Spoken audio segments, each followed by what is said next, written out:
selamat pagi sahabat yang diberkati oleh Tuhan Yesus Kristus. Damai sejahtera bagi kita sekalian. Kekasih-kekasih Tuhan yang diberkati, mari kita siapkan hati kita untuk mendengarkan sabda firman Tuhan. Sebab firman Tuhan adalah pelita bagi kaki kita dan terang bagi jalan kita. Mari berdoa. Bapa kekal, Raja damai yang kami sembah dalam nama Yesus. Puji syukur kehadirat-Mu Tuhan yang Maha Kudus, sebab aliran kuasa Roh Kudus itu membawa damai sejahtera di dalam hidup. Taklukkan kami di bawah tangan Tuhan yang kuat, supaya Engkau meninggikan pada waktunya. Kekuatan-Mu mengalir dalam kehidupan kami, biarlah kami merendahkan hati di hadapan Tuhan, sehingga firman-Mu berkuasa menyelamatkan jiwa kami. Kami sambut kebenaran-Mu dengan ucapan syukur, demi nama Yesus Tuhan kami berdoa, haleluya, amin. Saudara yang diberkati, firman Tuhan pada pagi hari ini dari Filipi 2 ayat 1 hingga ayat 11. Mari kita merenungkan firman Tuhan ini bersama-sama di dalam pertolongan Roh Kudus.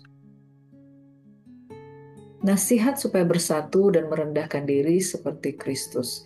Jadi, karena di dalam Kristus ada nasihat, ada penghiburan kasih, ada persekutuan roh, ada kasih mesra dan belas kasihan.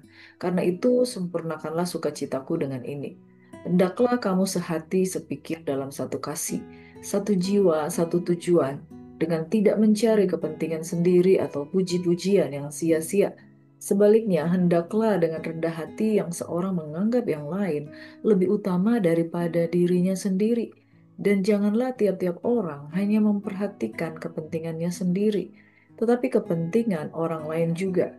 Hendaklah kamu dalam hidupmu bersama menaruh pikiran dan perasaan yang terdapat juga di dalam Kristus Yesus, yang walaupun dalam rupa Allah tidak menganggap kesetaraan dengan Allah itu sebagai milik yang harus dipertahankan, melainkan telah mengosongkan dirinya sendiri dan mengambil rupa seorang hamba dan menjadi sama dengan manusia.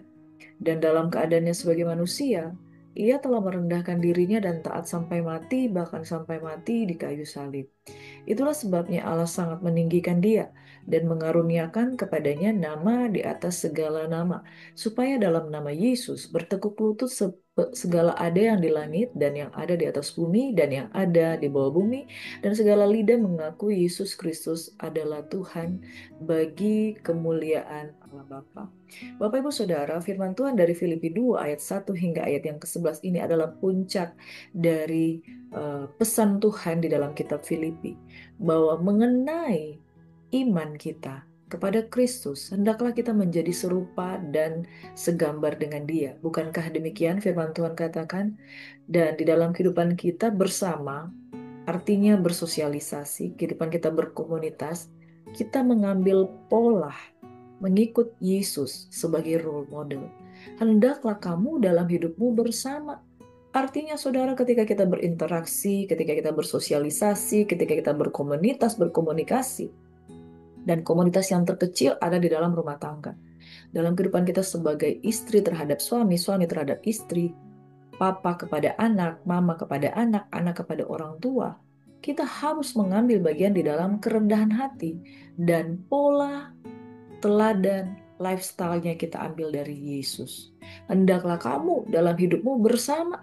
Saudara, di dalam kebersamaan saudara, ada begitu banyak konflik yang dapat terjadi. Itu sebabnya firman Tuhan juga mengatakan besi dapat menajamkan besi.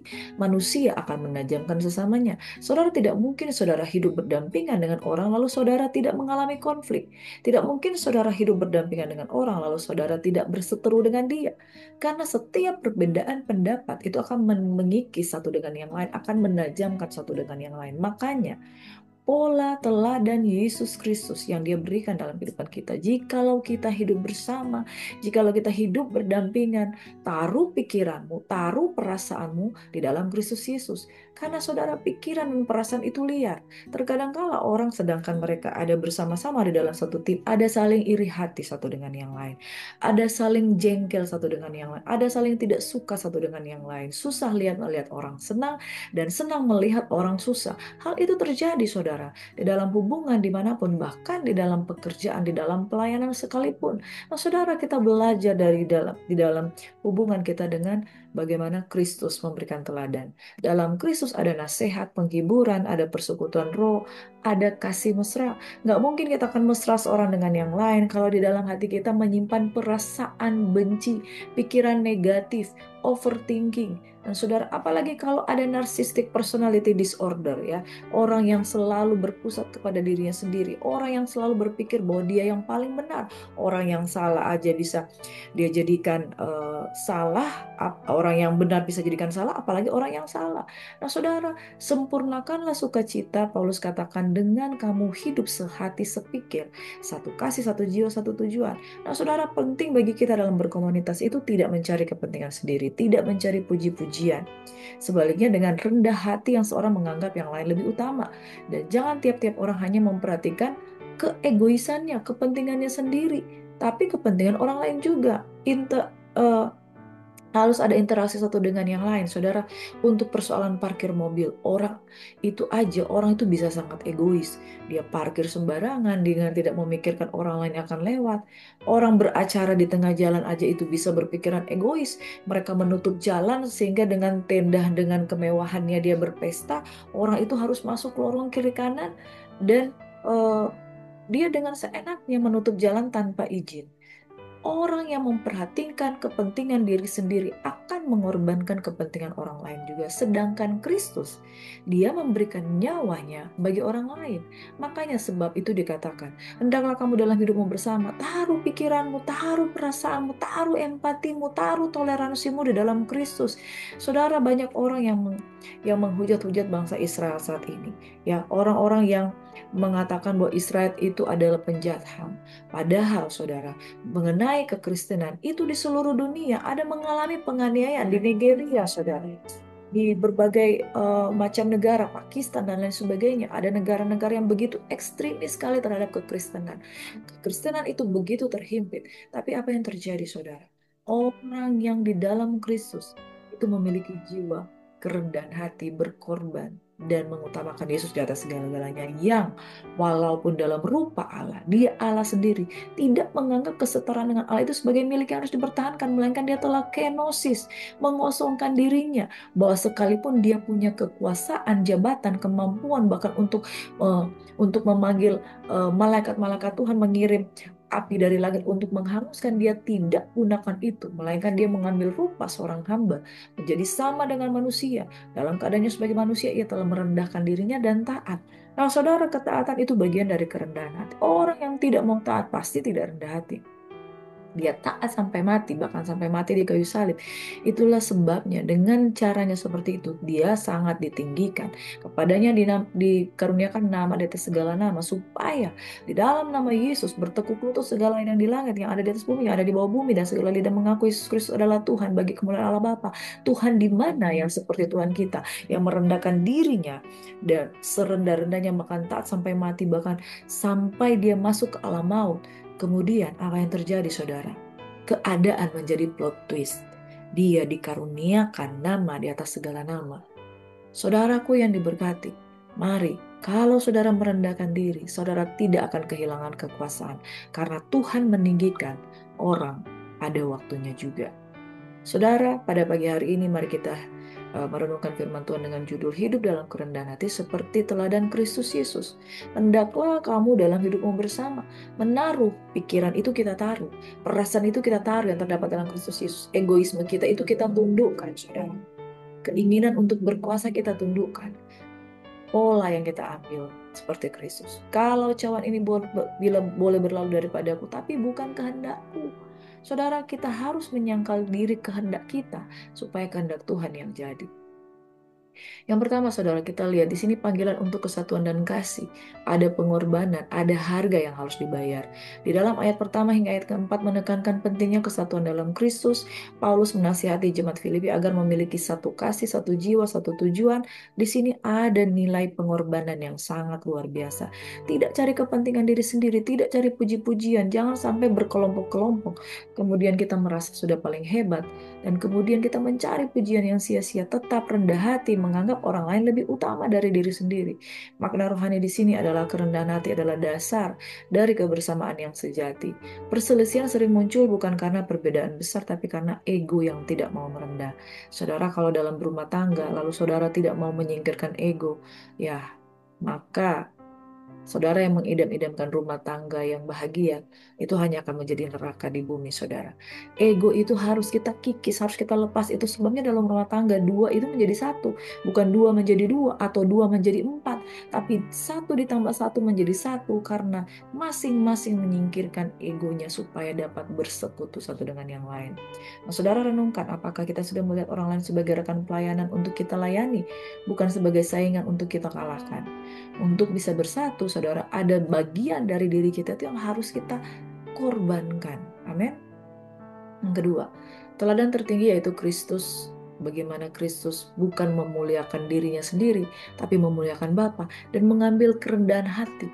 Value yang paling bernilai dalam kehidupan bersosialisasi adalah merendahkan diri. Ya, ayat 5-8 menggambarkan kerendahan hati Kristus dengan sangat indah, dan pusatnya di sini adalah ketaatan kepada kehendak Bapa yang walaupun dalam rupa Allah, dalam kemuliaan, dalam kuasa, dalam anugerah yang begitu luar biasa, tidak menganggap kesetaraan dengan Allah itu sebagai milik yang harus dipertahankan, melainkan telah mengosongkan dirinya. Saudara, jangan sampai baru satu kali naik mimbar, tapi sudah sombongnya minta ampun. Yesus yang adalah Tuhan, rela turun menjadi manusia, bahkan mati di kayu salib. Ia tidak mempertahankan kemuliaannya, tapi menyerahkan semuanya demi keselamatan kita. Makna rohani di sini adalah kerendahan hati sejati, bukan sekedar sikap yang soft spoken, lemah lembut, tapi keberanian untuk berkorban, keberanian untuk menyerahkan nyawanya dan melayani tanpa pamrih.